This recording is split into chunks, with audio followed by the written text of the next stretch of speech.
අද අපි මේ පරිගණක අපරාධ විමර්ශනාංශයට පැමිණිල්ලක් කරන්න ආවේ. මොකද මට වැටහිලා තියෙනවා පසුගිය මාසයක පමණ කාලේ ඉඳන් ඉතාම අසාත්‍ය ඒ වගේම අශීලාචාරය අසභ්‍ය ප්‍රචාරණයන් සමාජ මාධ්‍ය හරහා මා ඉලක්ක කරගෙන සිදු කරන බව. ඉතින් පසුගියදා ජානකී විජේරත්න නමින් වෙච්ච ව්‍යාජ ගිණුමක් පාවිච්චි කළා මා සම්බන්ධයෙන් මේට අවුරුදු 15කට පමණ පෙර සිදු කරන ලද ව්‍යාජ අසත්‍ය ඒ වගේම අශීලාචාර ප්‍රවෘත්තියක් නැවත ප්‍රචාරණය කළා තියෙනවා. එම ප්‍රචාරණය විනී හෙට්ටිගොඩ මහත්මයා කවුරුත් දන්නවා එතුමා කාටුන් ශිල්පියෙක් ජ්‍යෙෂ්ඨ මාධ්‍යවේදියෙක්. ඔහු ඉන්නෙත් මාධ්‍යවේදී ගම්මානයක. ඉතින් ඔහු ඒක පතුරුවා හරි කටයුතු කරලා තියෙනවා. ඉතින් මේ පිළිබඳව ඔහුගෙන් විමසුවාම ඔහු ඒ වගකීම බාර අරන් තියෙනවා. අපිට ඒක පේනවා ඒ සියලු සාක්ෂි සාධක අපි අද මේ පරිගණක අපරාධංශයට ඉදිරිපත් කරනවා. මොකද මේ අසත්‍ය අශීලාචාර අසභ්‍ය ප්‍රචාරණයන් නතර කළ යුතුයි.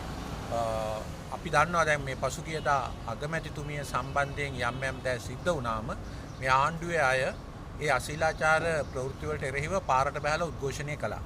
ඒ වගේම රහස් පොලිසියට ඒ වගේම අපරාධාංශ වලට ගියා. එහෙමනම් එහෙම අනික් අයගේ සදාචාරයේ ප්‍රශ්න කරපු පිරිසක් දැන් විවෘතවම මේ කටයුත්තේ නියැලෙන බව අපිට පෙනී ගිහින් තියෙනවා. අපි බලාපොරොත්තු වෙනවා මේ පරිගණක අපරාධාංශයෙන් මේ සම්බන්ධයෙන් යුක්තිය ඉටු වෙයි කියලා. ඒ වගේම අපි ඉදිරියේදී මේ සම්බන්ධයෙන් අපේ නීතිඥ මහතුරු අපේ මේ ජ්‍යෙෂ්ඨ නීතිඥ ශිරාල් ලක්මිලක මැතිතුමා රාජ්‍ය කොට්ටුවක මැතිතුමා ඇතුළු අපේ නීතිඥ මහතුරු ඉදිරියේදී ක්‍රියාමාර්ග ගන්නවා. ඉතින් මේක අපට අලුත් දෙයක් නෙවෙයි. මට 2004 දිත් මෙවැනිම අපහාසාත්මක ක්‍රියාවලියක් ජනතා විමුක්ති පෙරමුණේ මාධ්‍ය වලින් කළා. මම ඒකට නඩුමකට වැස්සා. මට ඒ සඳහා රුපියල් ලක්ෂ 200ක වන්දියක් ගෙවන්න නියම වුණා. ඒක වෙලා දැන් අවුරුදු 21ක්. ඉතින් තාමත් ඒකට පිළිතුරක් නැහැ. ඒ වගේම 2010 දිත් මෙවැනිම පහත් අපහාසාත්මක වැඩපිළිවෙලක් ජනාධිපතිවරණයේදී ගෙන ගියා ඒ ඇත්තෝ. ඒ වගේම 2012 දී මා ඉලක්ක කරගෙන ව්‍යාජ ප්‍රවෘත්තියක් මැව්වා ජනතා විමුක්ති පෙරමුණේ වෘත්ති සමිති නායකයෙකු වන රංජන් ජයලාල් මහත්මයා. එතුමාට මම නඩු පැවරුවා. එතුමාටත් වරදකාරයක් කළා තියෙනවා අධිකරණේ.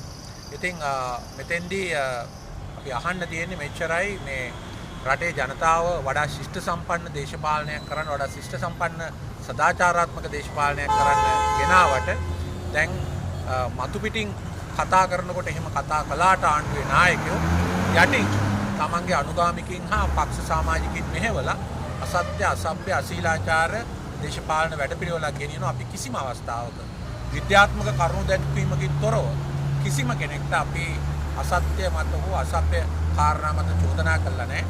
මම කෙලින්ම කියනවා විශේෂයෙන්ම කරුණු දෙකක් මත තමයි මේක සිද්ධ වුණේ. එකක් තමයි මේ තිට්වා සුළුකුණාටුව සම්බන්ධයෙන් මහවැලි අධිකාරියත් ඒ වගේම ලංකා විදුලි බල මණ්ඩලයත් වාරි මාර්ග දෙපාර්තමේන්තුවත් විශේෂයෙන්ම ආපදා කළමනාකරණ මධ්‍යස්ථානයත් සිදු කළ වගකීම් විරහිත ක්‍රියාවලිය අපි විද්‍යානුකූලව පෙන්වා දුන්නා ප්‍රධාන මාධ්‍ය හරහා. ඒකෙන් පස්සේ තමයි මේ ප්‍රහාර ආරම්භ වෙලා තියෙන්නේ. ඒ වගේම මේ දැන් ඉතාමත්ම කතා බහට ලක් වෙලා තියෙන බාල ගල්ලංගුරු ගෙන්නලා ලංකා විදුලි බල මණ්ඩලයට සිදු කරලා තියෙන රට සිදු කරලා තියෙන පාඩුව සම්බන්ධයෙන් අපි කරුණු දැක්වුවා.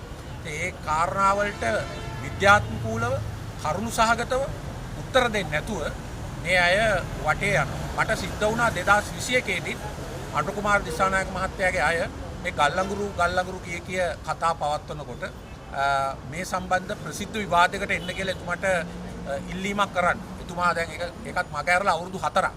ඒ නිසා අපි ඉල්ලා හිටිනවා කරුණාකරලා ශිෂ්ට සම්පන්න සමාජයක් වෙනුවෙන් විශේෂයෙන් මේ ආණ්ඩුවට ඡන්ද දීපු ජනතා විමුක්ති පෙරමුණේ සමාජිකයන් නොවන ඒ වැදගත් දේශපාලනයක් ඉල්ලා හිටි ජනතාවට මේ ක්‍රියාවලියට එරෙහිව නැගෙහිටින්. මොකද ඒ අය කියන්න පුළුවන් අපිටත් ගහනවා කියලා. ඉතින් ඒ අයට එහෙම ගහන අය ඇති. අපිටත් පේනවා එහෙම කරන විදිය. හැබැයි අශීලාචාරකම් වලට අපිට අශීලාචාරකම් කරලා අශිෂ්ටකම් කරලා හරියන්නේ නැහැ. කරුණු සහගතව ඕනම අවස්ථාවක ඕනම කාර්යයක් ගැන විවෘත සංවාදයකට අපි සූදානම්. මේක පිටිපස්සෙ තියෙන ආණ්ඩුව කියලා චෝදනා කරන්නේ පැහැදිලිවම ඉතින් මේ ඉන්න අය ප්‍රචාරය කරලා තියෙන විනී හෙට්ටිගොඩ මහත්මයා ගත්තාම ඒක ඊටාම පැහැදිලි. ඒ වගේම මේ මෑත කාලේ අපේ ප්‍රධාන අමාත්‍යවරයෙක් වෙන ලාල්කාන්ත මහත්මයා කිව්වනේ දේශපාලන වශයෙන් ඉන්න අයට පවුල්ද නැද්ද කියලා නෑ ඕනම විදියකට ප්‍රහාර දෙන්න කියලා සමාජිකයන්ගෙන් ඉල්ලා හිටියා. ඒ කියන්නේ මේක ජාතික ජන බලවේගයේද පස්සේ පිටිපස්සේ ඉන්නේ නැත්නම් මම හිතන්නේ මේ ජාතික ජන බලවේගයේ ඉන්න ඒ වැදගත් පිරිස් ඕවට ලොකුවට සම්බන්ධයි කියලා මේ ජනතා විමුක්ති පෙරමුණේ ස්වභාවය මේකනේ. දැන් ඒ අය ප්‍රකාශ කළා තියෙනවානේ විවෘතවම තමන්ගේ සතුරන්ට හොඳ නරක සීලාචාර අශීලාචාර සත්‍ය අසත්‍ය බලන්න එපා. ප්‍රහාරය දෙන්න කියලා ලාල්කාන්ත මැතිතුමා ඉල්ලීමක් කළා. දැන් මේ ආණ්ඩුව ආවේ හොරු අල්ලනවා වංචා දූෂණ කරන්නේ නැහැ කියලා. දැන් එහෙම කිව්වද දැන් ගල්ලඟුරු වංචාවෙත් ලොකු වංචාවක් වෙලා දිනවා. ඔව් ඒ ගැන මම විශේෂ ප්‍රකාශයක් ළඟදී කරනවා. ප්‍රධානම දේ තමයි තාමත් මේ ගල්ලඟුරු සම්බන්ධයෙන් වෙච්ච පරීක්ෂණ සාම්පල් පරීක්ෂාව සම්බන්ධයෙන් වෙච්ච ඒ ප්‍රතිඵල ලේඛනය ඉදිරිපත් කරන්න ආණ්ඩුව අසමත් වෙලා තියෙනවා. අපි දැක්ක මේකද මේ පෙරේද මේ පාර්ලිමේන්තුවෙත් මේ ගැන කතා කරා. ඒ වුණාට ඇමතිවරයා මේකට පැහැදිලි උත්තරයක් දුන්නේ නැහැ නේද? නෑ ඉතින් මේකයි ඊටාම සරලවම කිව්වොත් අද අර්ජුන රන්තුංග මහත්තයා ධම්මික රන්තුංග මහත්තයාට අධිචෝදනා භාර දීලා තියෙන්නේ ඇයි?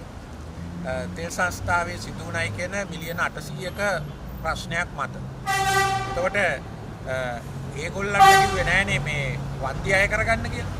මොකද මේ නව අල්ලස් දූෂණ පනත යටතේ යම් කෙනෙක් රජයට පාඩු කළා නම් වන්දියක් ගෙවන්න කියන නියෝගිකුත් තියෙනවා. ඒ වගේම දඬුවම් දීමේ නියෝගකුත් තියෙනවා. ඉතින් අර්ජුන රණතුංග මහත්තයාට එක නීතියකුත් කුමාර ජයකොඩි මහත්තයාට තව නීතියකුත් තියෙන්න බෑනේ. ලංකා විදුලි බල මණ්ඩලයට සිද්ධ වෙලා තියෙන පාඩුවම වක්කීමෙන් කියනවා බිලියන ගාණක්. නීතිපතිලා විරෝධතා රැල්ලක් කරනවා. ඔබතුමා මොන පැත්තද? අපි බොහොම පැහැදිලිව නීතිය ස්වාධීනපත්‍ය වෙනුවෙන් පෙනී ඉන්නවා. නීතිපතිවරයාගේ අපි නම් දකින්නේ නැහැ එහෙම පක්ෂපාතීත්වයක්. අතීතයේටම නීතිපතිවරුන්ගේ එහෙම පක්ෂපාතීත්වයක් තිබුණා. නමුත් අපිට කියන්න තියෙන්නේ මෙච්චරයි මේ යන්නේ වෙන මොකක්වත් නෙවෙයි. පක්ෂ රාජ්‍යයක් හදන්න. මොකද ඒක ගැන දැන් ප්‍රධාන වශයෙන්ම ප්‍රකාශයකුත් කළා තියෙනවා ලාල්කාන්ත ඇමතුමා රාජ්‍ය අල්ල ගන්න ඕන කියලා. ඒ කියන්නේ තමන්ගේම වූ පොලිසිය, තමන්ගේම වූ උසාවියක්, තමන්ගේම වූ හමුදාවක් සහිත එකක්. ඉතින් මේකට හොඳ උදාහරණයකුත් හිටපු ජනතා විමුක්ති පෙරමුණේ නායකයෙක් සමාජ මාධ්‍ය හරහා දීලා තිබුණා. අපි දැක්ක උතුරේ පවත්වගෙන ගිය කොටි සංවිධානය, කොටි පොලිසිය, කොටි උසාවිය, නේද? කොටි හමුදාව, කොටි බැංකු වන්නේ තිබුණා වගේ අද මේ ජනතා විමුක්ති පෙරමුණේ උසාවි, ජනතා විමුක්ති පෙරමුණේ විගණකාධිපතිවරු, ජනතා විමුක්ති පෙරමුණේ පොලිසිය, ජනතා විමුක්ති පෙරමුණේ උසාවි හදලා මේ මුළු රාජ්‍යයම Taman සතු කර ගැනීමේ උත්සාහයක තියෙන එදා කොටි සංවිධානයේ කලාවක්. ඉතින් ප්‍රජාතන්ත්‍රවාදය, ඒ වගේම ප්‍රජාතන්ත්‍රවාදී නිදහස අගයන සියලු දෙනාටම මේක ලොකු වගකීමක් මේ අවස්ථාවේදී මේ රාජ්‍ය අල්ලා ගැනීම වැළැක්වීම. ඒකෙන් තියෙන ආණ්ඩු බලය රාජ්‍ය බලයක් කරගෙන රාජ්‍ය බලය පක්ෂ බලයක් කරගන්න හදනවා කියලා හිතනවා. ඔව් දැන් මේ මම නෙමෙයි කිව්වේ. ලාල්කාන්ත මහත්තයා කිව්වේ අපිට ආණ්ඩු බලය විතරක් මදි, අපිට රාජ්‍ය බලයත් ඕනේ. ජනතා විමුක්ති පෙරමුණේ පොලිසිය ඕනේ, ජනතා විමුක්ති පෙරමුණේ උසාවිය ඕනේ, ජනතා විමුක්ති පෙරමුණේ විගණකාධිපති ඕනේ, ජනතා විමුක්ති පෙරමුණේ නීතිපති ඕනේ. නේද? ඒ ඔක්කොම ජනතා විමුක්ති පෙරමුණේ වෙන්න ඕනේ. ඒවා ස්වාධීන වෙන්න බෑ.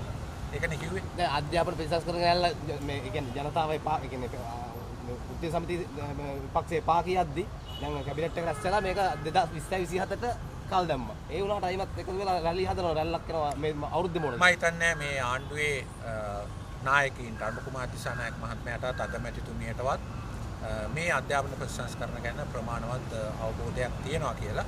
ඔවුන් ඇත්තටම කළ යුතු තියෙන්නේ දවල පත්‍රිකාවක් ගෙනල්ලා මේක සංවාදයට ලක් කරන්න, ඒ හරහා කටයුතු කරන්න. මොකද මේ ඇවිල්ලා තියෙන අධ්‍යාපන ප්‍රතිසංස්කරණ මේ රටේ අනාගතයේ ගොඩනැගීමට දායක වෙන අධ්‍යාපන ප්‍රතිසංස්කරණ ක්‍රියාවලියක් නෙවෙයි. අපි ඉදිරියේදී බලාපොරොත්තු වෙනවා මේ රටේ වෘත්තීය මට්ටමේ අධ්‍යාපනඥයින් සහ තවත් අය එකතු කරගෙන නිවැරදි අධ්‍යාපන ප්‍රතිසංස්කරණයක් මේ වසර අගභාගයේදී රටට ඉදිරිපත්. දායක ප්‍රශ්නයක් තියෙනවා. දැන් ඔබතුමා හිටපු විදුලි බල ඇමති වර්තමාන විදුලි බල ඇමතිට චෝදනා මේ අභියෝග කරනවද ගල්වඟුරු වංචාව සම්බන්ධව විවාද කර උනත් වෙන්න කියලා? මම නම් ඉතින් ඕන කෙනෙකුට විවාදෙට ලෑස්ති. මම ඒ ගැන පැහැදිලිව ප්‍රකාශත් කළා.